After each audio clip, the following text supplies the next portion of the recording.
Steve, you have to hold up and then do the flag. I pledge allegiance to the flag of the United States of America and to the republic for which it stands, one nation, under God, indivisible, with liberty and justice for all. Thank you, Steve.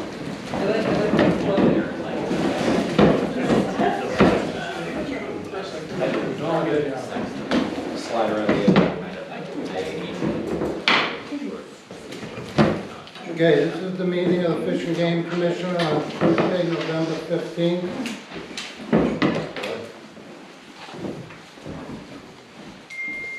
Hey, Dan. Push the on button.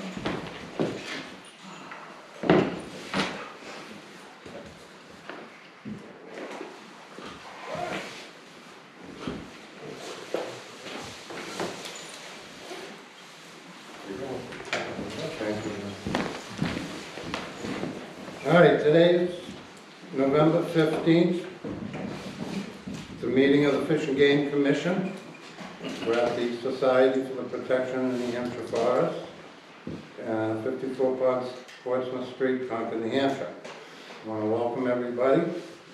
The public is entitled to attend all commissioners' meetings, and when recognized by the chairman, the public may speak on any item on the agenda. The chairman reserves the right to limit public comments to the extent necessary for the orderly conduct of the meeting. One thing that I do require, anybody standing up to speak, give your full name clearly and where you're from. Okay, item number 1, the approval of the October 11, 2022 Commissioner minutes. Move to approve. Motion made by Commissioner Stoll. Second. Do I have a second by Commissioner Hodgson? Those in favor say aye. Aye. Opposed? None? Passed. Item number 2, the consent agenda. The following items are grouped together and noticed as consent agenda items to expedite action on routine matters, which may not require public discussion. Commission members may remove certain items if further public input or discussion is deemed necessary. Item number 2A, approval to accept a full-size mount black bear from Ruth Machos of Nottingham, New Hampshire to be on display at Region 1 office in Lancaster, New Hampshire, valued at $1,200. Item 2B, approval to accept the donation of $50 made to the Let's Go Fishing Program from Robert Sweeney of Belmont, New Hampshire, in memory of Richard DeMarche. Item 2C, approval to accept a donation of $20 from Janet Bovier, Manchester, New Hampshire, in memory of Richard DeMarche, to be deposited into the small gifts and donation account. Item 2D, approval to accept a donation of $100 from Ann and Bruce Smith from Stratford, New Hampshire, in memory of Ted Spur, to be deposited into the non-game and endangered species amount. We have a motion to accept items 2 through 2D.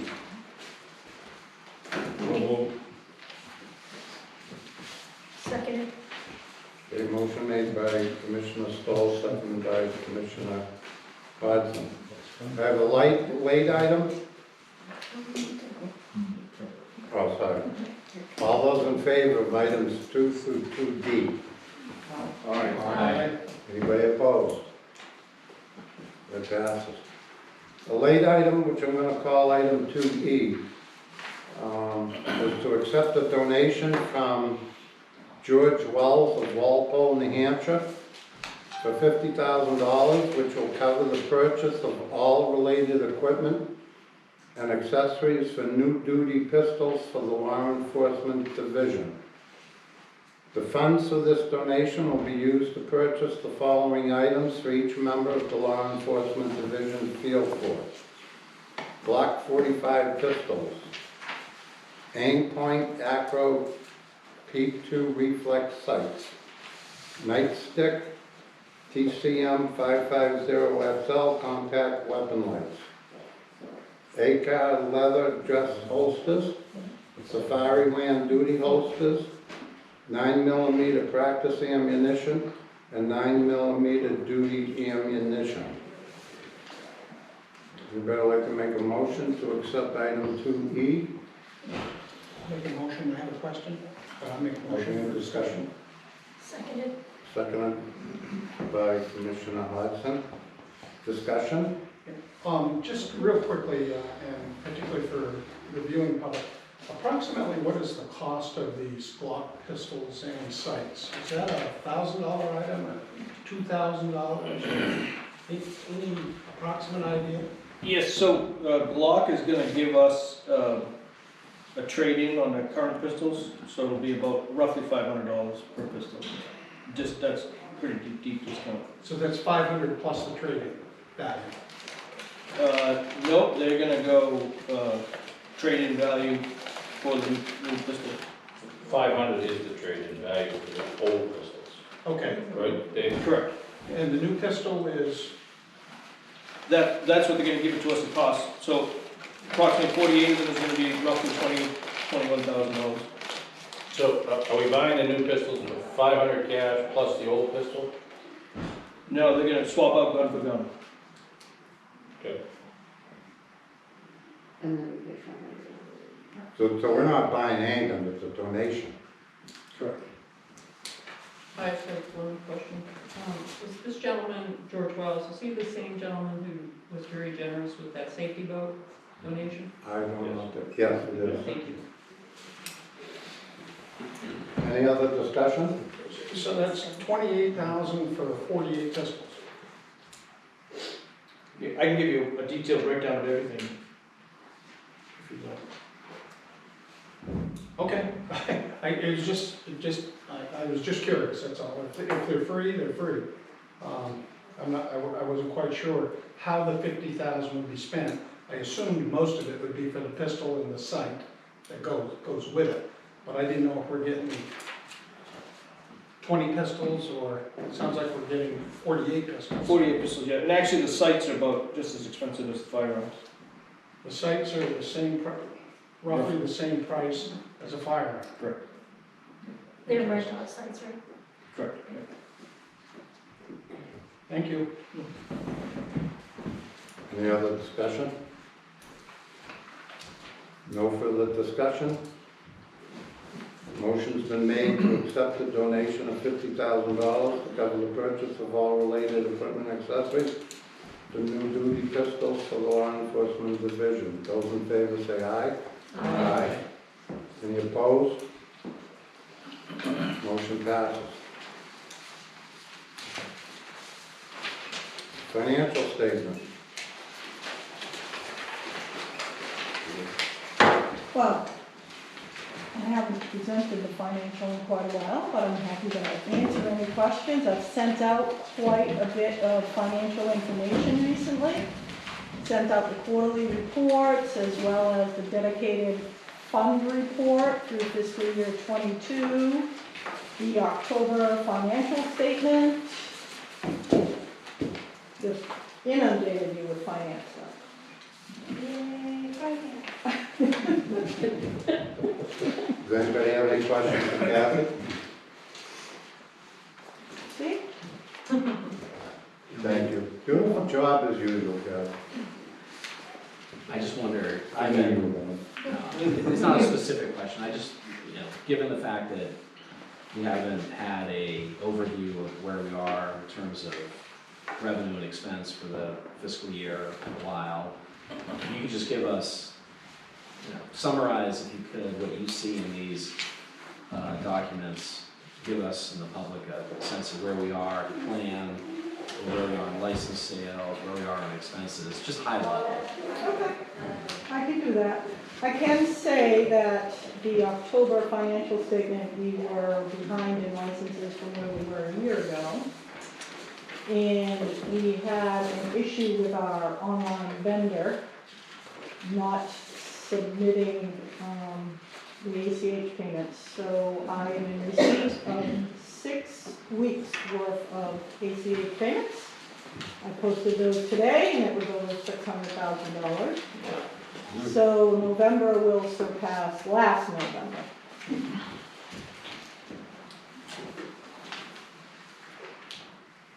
And Chris, I hope, sorry, Commissioner Hodgson, I hope I answered your question from last month when I was not here. Yes, thank you for that. Okay. Did everybody see that email? The question was related to The Staff impact on the raises. fishing game fund, Right. yes. I think, and surprise, surprise, we're probably gonna be running out of money in our budget for any of our energy purchases. So that is gonna be, you know, electricity, fuel, all of that stuff. Kathy and I, I think, just talking about that yesterday, if I remember. We right. were, The other thing, and, just anything we're buying, the prices are way up higher, and everybody in the room is seeing that themselves, anytime you go buy something. Sometimes it's hard to find items, we've been on a slow wait for some of our vehicles. Dan, did I hear a rumor that you just priced out a new 3/4 ton truck for, what was the price? Well, the bid that came back in for the 8 cylinders was $65,000. That's a fairly simple, it's a cab and a half or 4/4? That was extended cab. So, Yeah. the Okay. 6 cylinders were 48. No, those were 4 cylinders. The Ram ones, the Ram ones that you sent over a Oh, requisition right, for. yes. Yeah, those were 48,000. But they So, considered just to get, in case somebody hasn't bought a truck in the last 6 months, just so everybody understands what these prices are gonna be looking like. Our budget's probably not gonna look too good by the time we get done. Well, the balance in the fishing game fund is going to be impacted significantly more than what we had anticipated when we built this budget. Yeah. And Diane's helping us a lot with that impact. Yeah, my truck was 120,000, I just got that back. New hatchery. And we are still continuing to have issues with our hatcheries as far as breakdowns and whatnot, so. And the director is talking about big ticket costs. We have, like, shipping. You don't even think of shipping, but the increase in shipping has gone up 80%. And we ship out everything to our agents. That is significant cost to the department. So it's all those little things that add up too. Any other questions for Kathy? On that positive note, I'll sit down.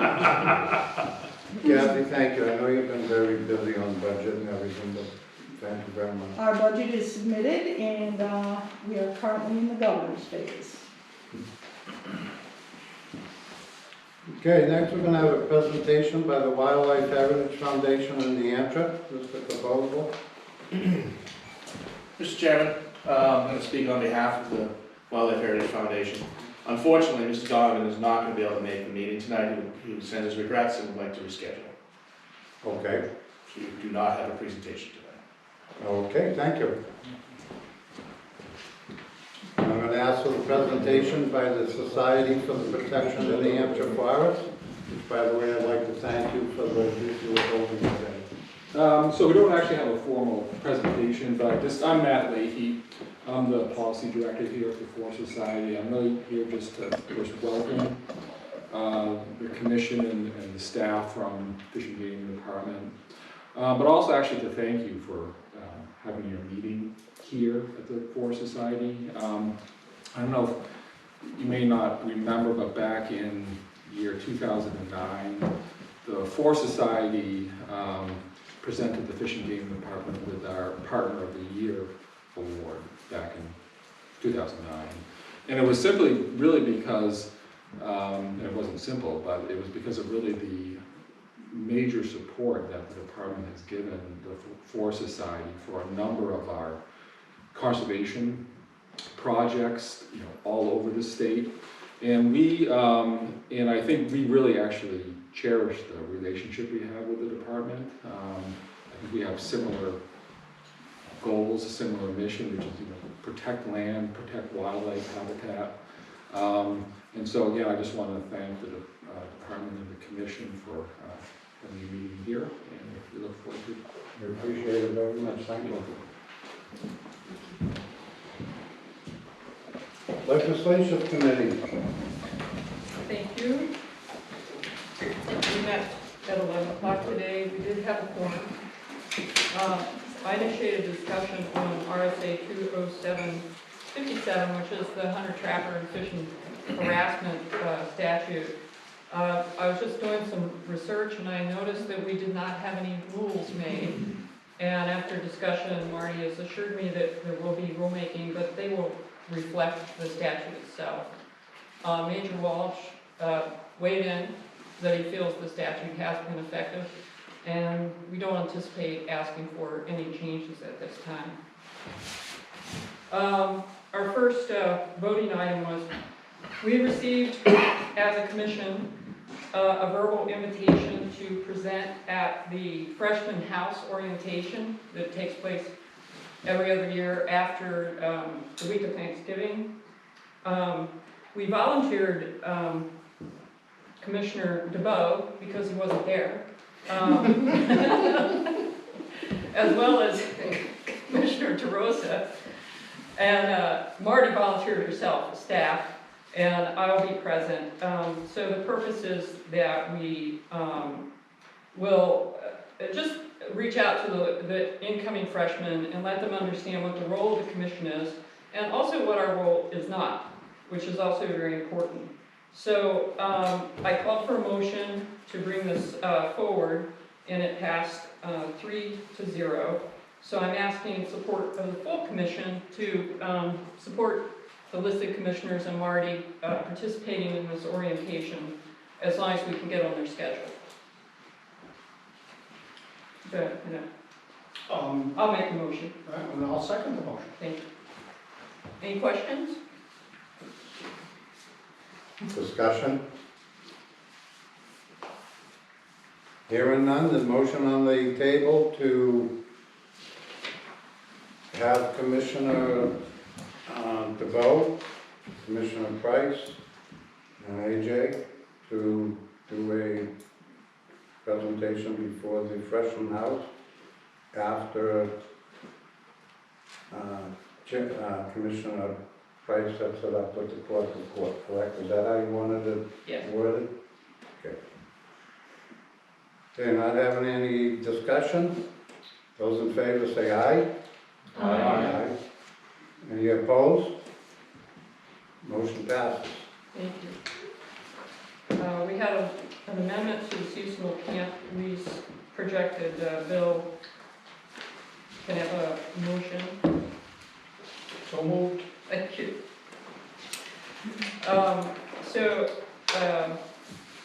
This was just on advice of council. It added some additional language, just one line, on item 3, and it adds, such leases shall be exempt from the provisions of RSA 440. So this has to do with how the state relinquishes real estate. So we're exempt from that, and that was on advice of council. This did pass the committee 2-1. Okay, motion's been made, you have the motion, and been seconded by Commissioner Temple. Yes. Discussion? Not hearing any. Motion made to pass RSA 212-10B with attachment of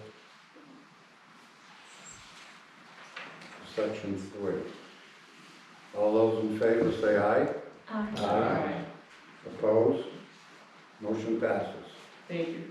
The last item was just an update from Marty. We have had no material updates in the legislative service requests that are out on the House, and the Senate does not have, they don't do theirs in advance. But she will keep us up to date weekly. Thank you. And that ends my report. Okay, thank you. Governance Committee. Yes, we met this morning. had a forum, continued discussions regarding items in the handbook. We're slowly making our way through it. And I'm hoping that with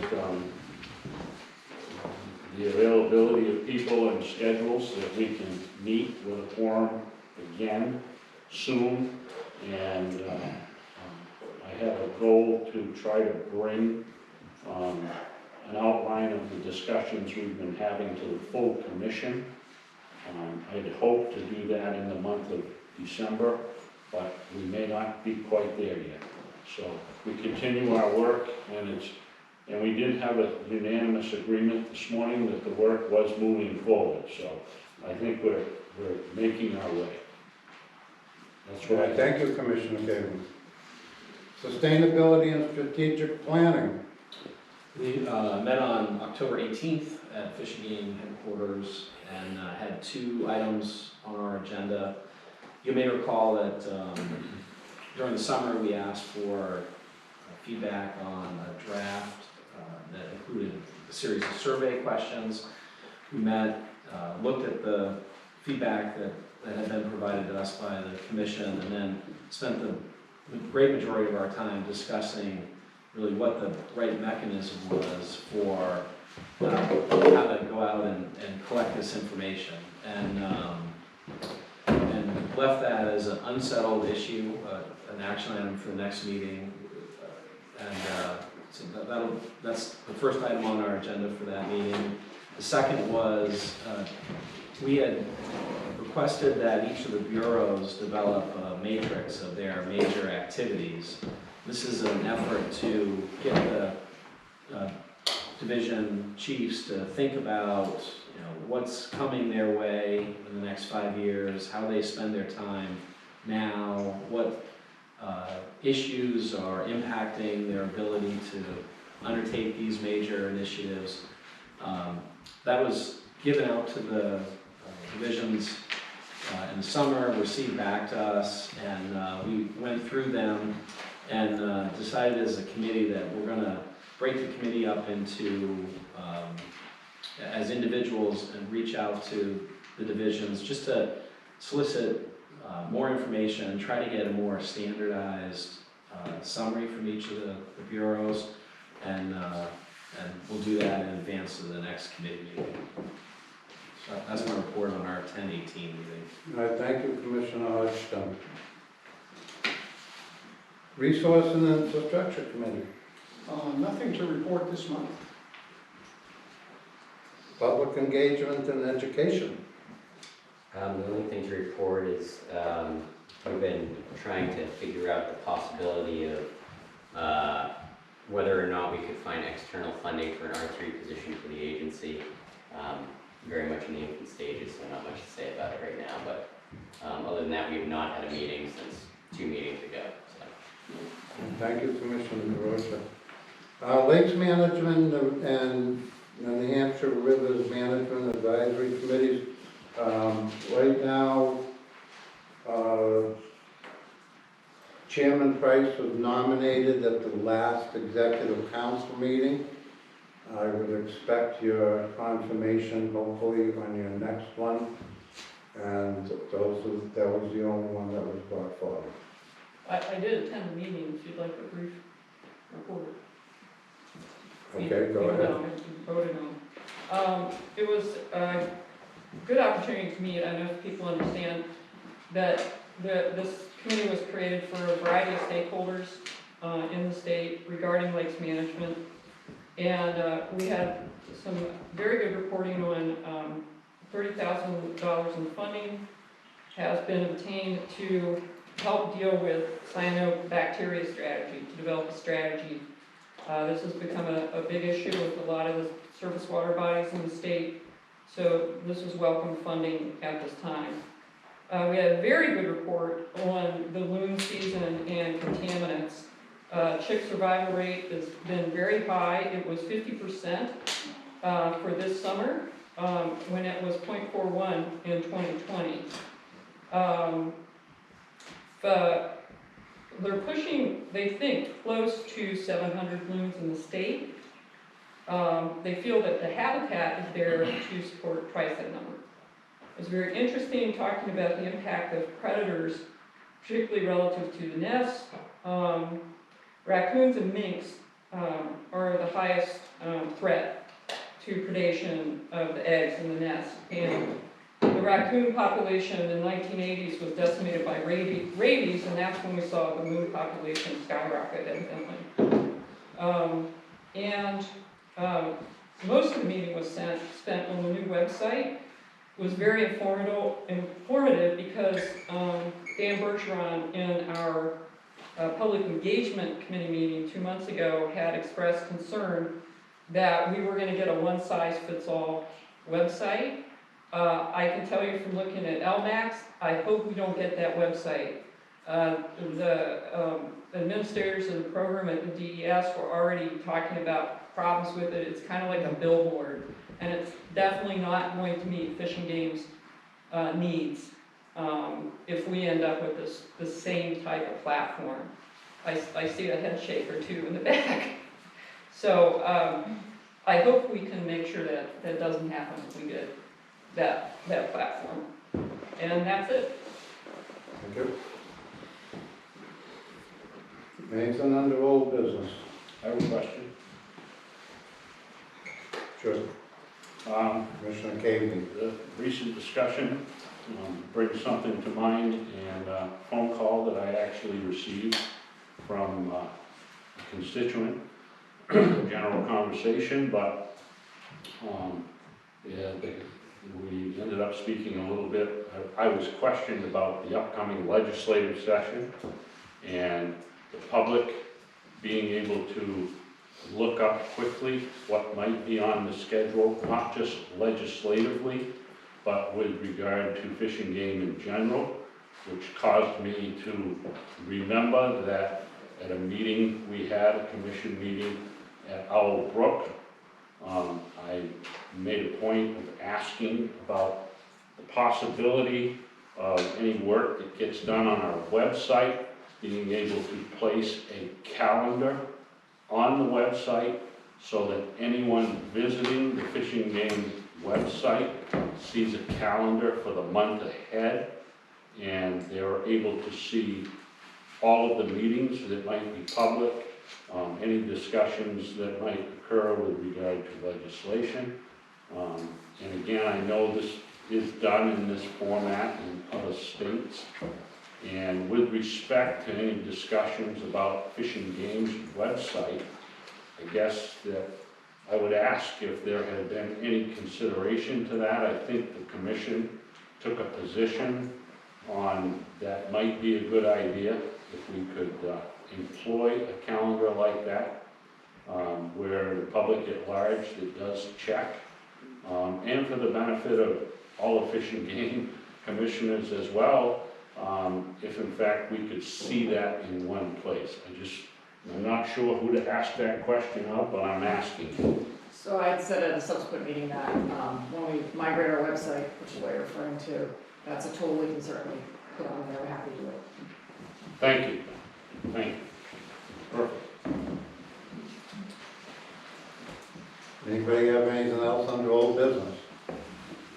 New business? Nothing under new business? Commissioner reports. Any commissioner have anything they'd like to report? Mr. Chairman, I'd like to, you asked me to, and I will report on Connecticut Lake's activity on that tract of land up there. There was an annual meeting a couple of weeks ago. Big discussion up there is ATV trails. Right now on that track, there are only 11 miles of ATV trails. Most of them are on roads. ATVs on the gravel roads cause an awful lot of dust, which is the best part of the roads, and it goes up in the air and drifts off some other place. So you're left with pebbles and rock. Costs a lot of money to go through there with a crusher on the back end of a four-wheel drive tractor, which actually crushes up these rocks and puts down a smoother road. There was a request by the ATV clubs in the North Country to have an additional 70 miles of ATV trails in the track. That met with an awful lot of resistance. Probably never's gonna see the light of day, but they're trying for it. The owner of the land, Lime Timber, said we can't take care of 11 miles, say nothing about an additional 70. So that's the hot topic up there in the Connecticut Lakes track. I wouldn't expect to see a great deal of extension of ATV trails on that track. Thank you, Commissioner Stoll. Any other commissioners?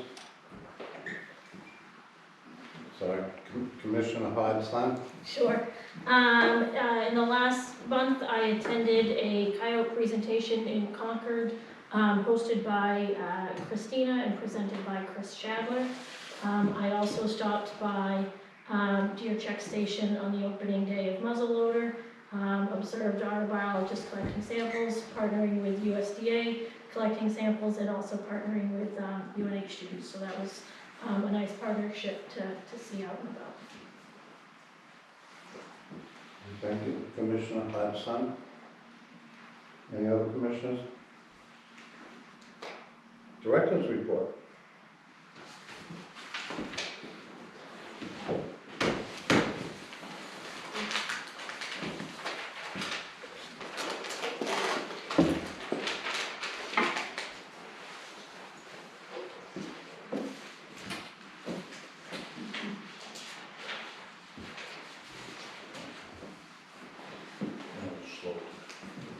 The what?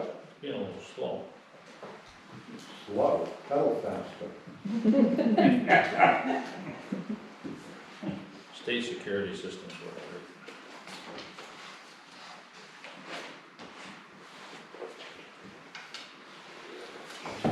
Do you have it in memory? No.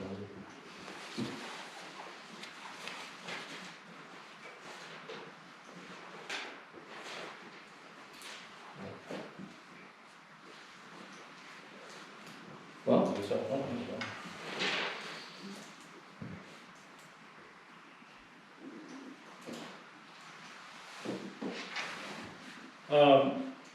For the last month, I attended the Loggers and Truckers Banquet up in Gorham.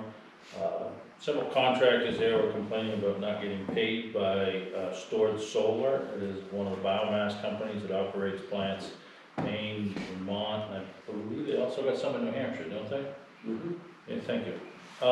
This week, Stored Solar announced a bankruptcy. This obviously will have impacts from an energy standpoint, but also impacts on the cutting of wood, which will in turn have impacts on wildlife habitat. Also this week in the world of forestry, Sappi, which is a paper mill over in Maine, announced a $418 million investment in their pulp plant. So they will actually be increasing their sale items, which will have the opposite impact of the biomass plants going down. But a lot of movement in the woods and a lot of impact on how that will have or the chances of that having an impact on our habitat issues going forward. Also attended the North Country Safety Foundation annual meeting.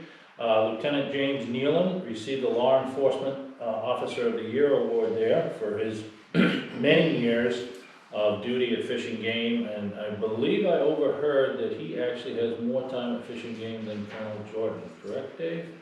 Thank you. So he is our senior officer. I was gonna say a long beard, but that's probably the wrong. Also attended the New Hampshire Farm Bureau annual meeting this weekend in Concord. Also attended the Northeast AFWA meeting, which is the Association of Executive Directors from different fish and game departments. Northeast region runs from from Virginia all the way to Maine. Lots of different issues. It was the first time I'd actually physically attended any of their meetings. I did attend a little bit online at one of their other meetings, but this was the first time I was actually able to travel. It was Freeport, Maine. Good news on the dollar front. we did just receive a $1.2 million Gopher grant to rebuild some of our ailing databases, and I think in the past you've heard me talk about that. We have 12 databases that were due to expire at the end of this year, and those are the 12 that we will start rebuilding, and hopefully get a little further, but at least get those 12 done. We are moving forward, trying to amend our contract with S3, our licensing software corporate company. And part of what we'll be looking at is to offer online deer registration, online OHRV registration, improvements to our event service package, and bring New Hampshire into compliance with the Interstate Wildlife Compact. Did I miss anything? And the other thing that we've already talked about is our website redesign project is moving forward. Nicola has had, we've had some staffing setbacks. Nicola had hired a new web genie, and she left shortly after she got started, but she has been able to find a new web genie that has some ties to the department. I believe his father was a CEO? Grandfather, sorry. Nice young gentleman, and he met with the senior staff yesterday, and we kicked off our program yesterday with each division going through and reviewing their portion of the web page to see what we can cut, what needs to be moved forward, and try to start making changes to the web page as it goes forward. The other issue on computers is we are working with DOIT to create an IT lead position at Fishing Game. This will be a part-time position. We'll split this person with the Veterans Hospital, I believe is the plan at this point, and that will be coming, has to go through quite a long process before we get there. But DOIT has promised that if we get this person in line, then we'll no longer have IT problems, is I think the basic promise, but some of my staff doesn't think that's true. Like most other state agencies, we are starting to see some issues in the labor department. It's becoming a little bit harder to fill some of our open positions. As you're well aware, we brought our new engineer here and he gave a presentation and then resigned the next day.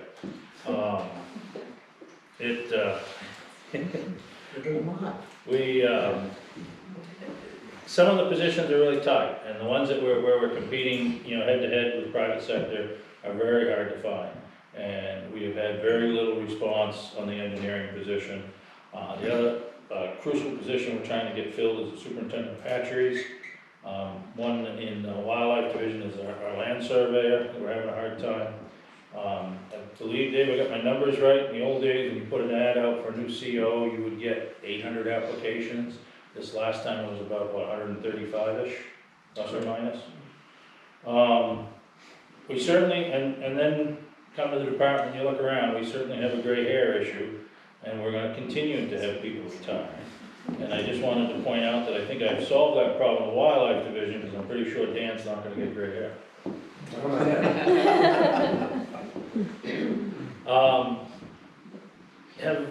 One of the other things, boat registration. We don't administer the program, but we are benefits of the program in two ways. One is we collect $5 per registration for our boat access program, and then we collect another $1, I believe, for our search and rescue program. The Marine Patrol actually manages boat registrations. It's done through DMV. It's all part of the Department of Public Safety.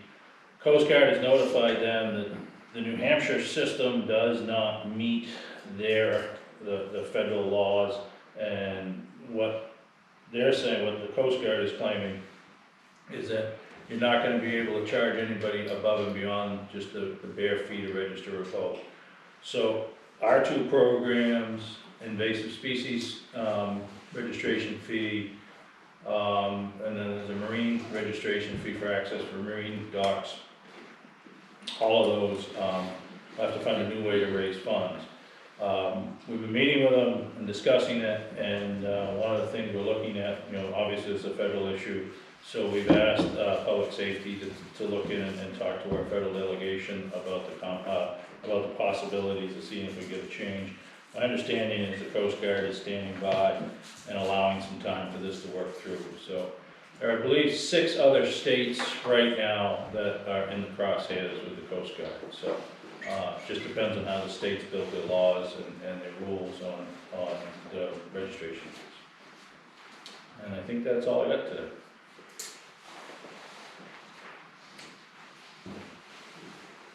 Commissioner Watson? Just had a couple of questions for the director after his report. I think you said you were looking to extend the contract with S3 for the license software. Was there a new RFP done on that, or are we? There will be. Okay. Well, No. it won't be an RFP, I'm Won't be sorry. an RFP. We're looking to extend the contract, so when we do an amendment, we'll negotiate the fee and then take it to the GC. There's gonna be there's gonna be a contract amendment first. We were going to incorporate the additions to the event manager and the law enforcement component, and we're going to do that in the next 3 months. The second part of that is going to be a contract extension, which we will enter into prior to the termination date of June 30th, 2024. With the goal to extend it until when? We haven't made that final determination yet, probably at least We can go 2 up to- years. go up We to can 5. go up to 5. The original contract was a 5-year contract, able to be extended to 10 years. We had full intentions of issuing out an RFP, and it was all developed and stuff, and it got held up. So we really do not have the time at this point to put an RFP on the street and have it all approved and a vendor ready to go by next spring, late spring. Okay, thank you for that, because I thought I had recalled when we talked about the online gear registration that there was gonna be an RFP. And there was, Yeah. there absolutely was. You did not misunderstand. So, sorry if I made sure. I think I had heard that we had some challenges with that system at the beginning of the year, not being able to buy new licenses when the calendar rolled around. Extending this contract, is there any service improvement agreements that would be considered in that? Or are we extending something that is still not providing us the service that we need? I'm not aware of issues with service. That would be Okay. news to me. Are you referencing when they couldn't get it through the webpage?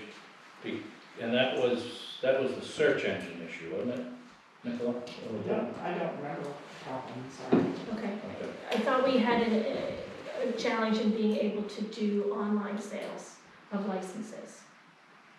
No, we've been doing it. Not that I recollect. Either.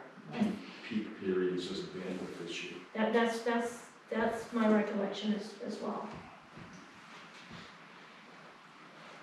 On our end or your end? Well, bandwidth would be capacity of the pipe Right. for incoming traffic. That would be your server, not the contractor. Correct. Yeah. And that has occurred once or twice when like the unit M's went online or the unit L, something like that. And we did not have sufficient bandwidth and it crashed the system. Okay. That is way beyond our control or the vendor's control. But isn't that the DOIT issue that we were talking about? That's why it's beyond our control Right, or the but vendor's control. that's that. Yep. Did that get changed? I do not know. I can't answer that question. DOIT is making improvements to our Yeah. servers all the time. Yeah, I think that was, because when I first came on, that was one of the issues they were talking about, was trying to update the switch, the server switches.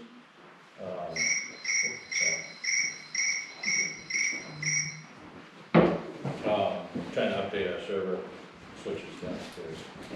The online system is a constant communication between the vendor and people in my office. the two people who do that every day. And they have ongoing, telephone call meetings every 2 weeks, because we're always tweaking the system. The online deer registration, the online turkey registration, all of these things are over and above what the original contract was. So there's constant discussions and topics, and then when we add on these new things as well, which we do have to do a contract for because of the cost. Thank you. I had just a quick question, if I could. I didn't quite understand, with S3, we've had a 5-year contract. That contract allowed for an additional 5 years or 5 one-year extensions. The language in the contract is the option to renew for an additional up to 5 years. And the intent is we're gonna renew that. Are we gonna go an additional? Or are you gonna go 1 year and try to do an RFP? That remains to be seen. Our original goal was to do an RFP. Right. And the reason for that was to see what else is out there that other vendors could offer. The time constraints now to have that done makes it impossible to do. So we know we're gonna have to extend that contract. 1-2 years at least. Possibly 5. Depends upon how things go as we migrate through the process of adding all these new components and modules on.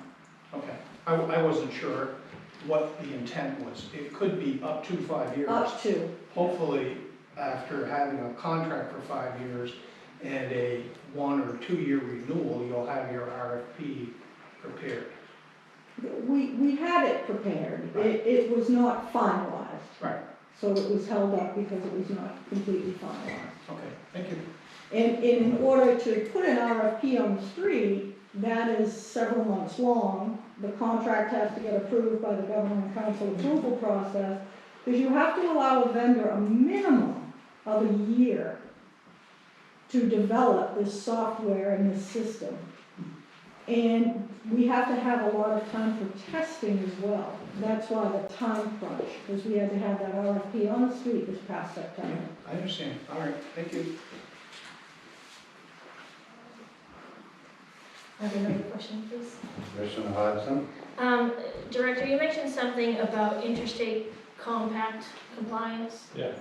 Could you elaborate more on that? So if you lose your license, let's say you're hunting, let's say you're a Massachusetts resident, you lose your license in Massachusetts, all 50 states have signed on to this now, and you will not be able to get a similar hunting license in other states, in any other states. So we have to upgrade Yes. S3 to be able to support that Yes. as well? Okay, thank you. They actually do the upgrade.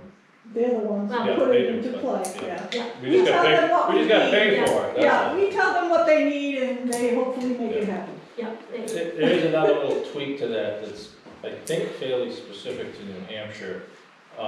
We now get court orders on domestic assault cases where certain individuals can no longer be issued a hunting license. So,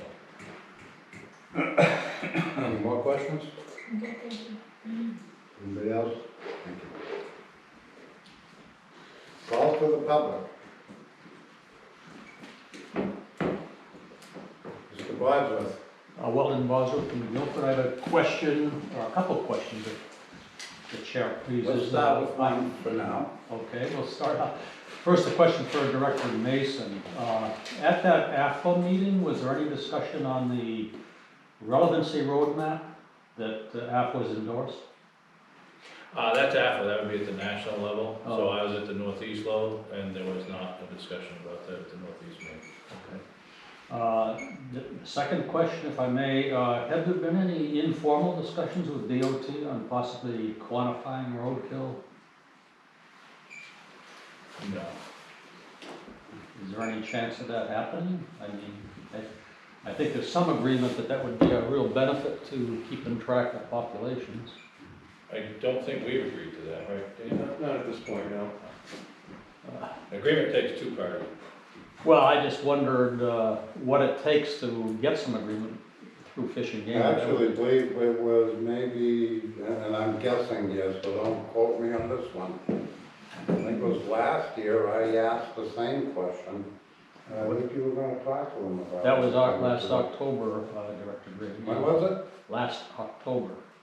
Last October. Yeah, biologists don't believe that it's a good way to estimate population. Well, we have an existing research project going on right now that we'd like to wrap up, I think, before we look at anything additional, to see the results there. I'd like to know how this existing research project could not be complementary to a roadkill quantification. I mean, the objectives of the existing research project are not really going to be useful for a long, long time. Roadkill could be useful after about 4 or 5 years when you start building up a trend. Anyway. Is this, question, is this something that other states do? Oh, Or would yeah. this be unique to New Hampshire? Not only within the States, the United States, but also in Europe. They actually call it road ecology, and there's been a number of quantitative methodologies developed to make it useful once you start getting trend lines and so forth. Thank you. Thank you, Will. One more question? One more. Okay. I was just curious as to, I know that Fish and Game gives out grants to some conservation agencies, so I'm wondering how much the Society Spinoff here, Forest Society, has been a beneficiary of grants from Fish and Game over the last several years. That who was that grant? The Forest Society here, where we're sitting. I don't know the answer to that one. Yeah. Somebody would have to research it. I don't know the answer offhand. Matt, I can't even think of a grant that you would have received from us recently. Okay. Yeah, I'm not aware of anything either. Thank you, Alden. Anybody else? No? Mr. Mercier? Yeah, my name is Buck Marcia. I'm here from the Finest Fish and Game. I represent them on these issues.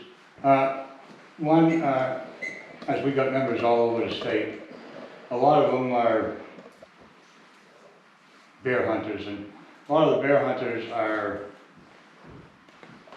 you know, they have to get back to work or something like that. So the issue of tagging the bears came up again this year, of course. And as it is right now, we have to, of course, as you know, we have to call a conservation officer. He's got to come to wherever the bear is, or the person can bring the bear to the Fish and Game Department. And the problem has been is that if it's on a Sunday, they can't do this, and they're in a hurry to get home or whatever, they can, even out-of-staters. But in Maine, of course, you can go to a tagging station and tag your bear there. And I know that Fish and Game law enforcement, they have their own issues about this, which I do respect, but I wish something can be done instead of just ragging, you know, making our conservation officers run all over the state. I mean, just running them ragged, really. Especially if there's a rescue going on or something like that, you know. Number two, a lot of guys up in the North Country would like to see the buck law come back of a 3-point on one side. It used to be a 2-point. All of a sudden it ended, and nobody knows really why. But a lot of buck hunters up there, you know, even just regular guys, they'd like to see a buck law come up there with 3 points on one side.